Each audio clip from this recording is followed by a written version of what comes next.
بسم الله الرحمن الرحيم تبارك الذي بيده الملك وهو على كل شيء قدير الذي خلق الموت والحياة ليبلوكم أيكم أحسن عملا وهو العزيز الغفور الذي خلق 7 سماوات طباقا ما ترى في خلق الرحمن من تفاوت فارجع البصر هل ترى من فطور ثم ارجع البصر كرتين ينقلب إليك البصر خاسئا وهو حسير ولقد زينا السماء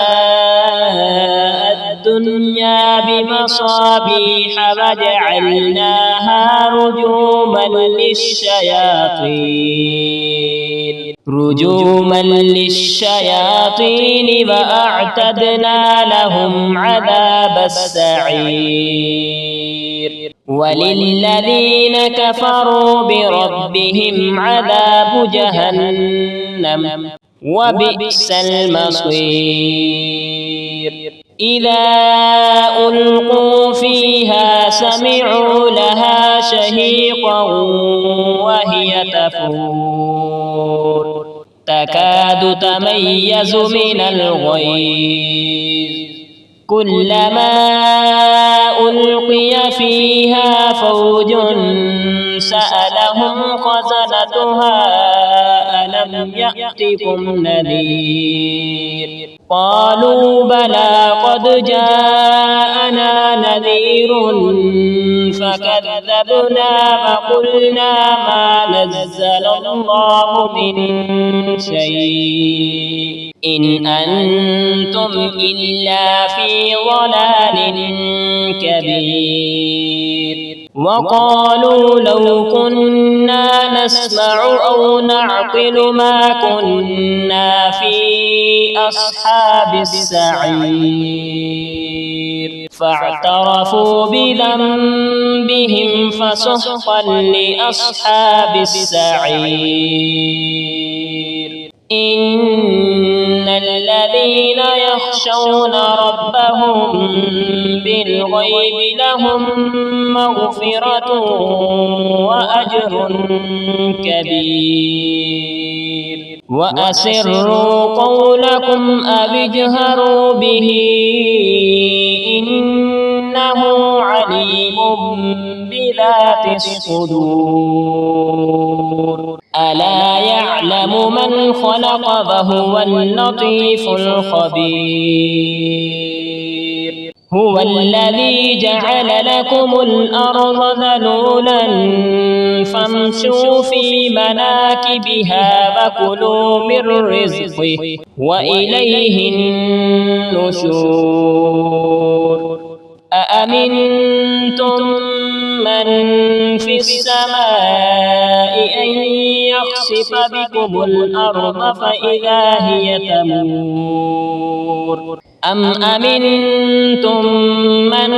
في السماء أن يرسل عليكم حاصبا فستعلمون كيف نذير ولقد كذب الذين من قبلهم فكيف كان نكير أفلم يروا إلى الطير فوقهم صافات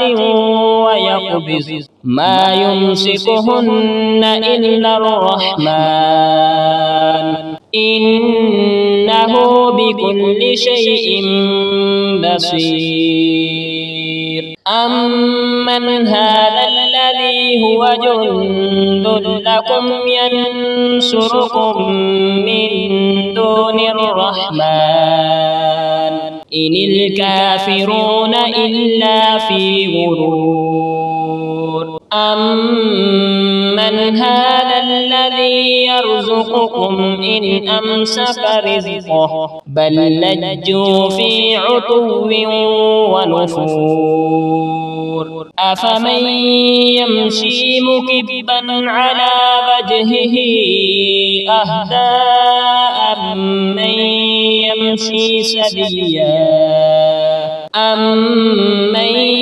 يمشي سويا على صراط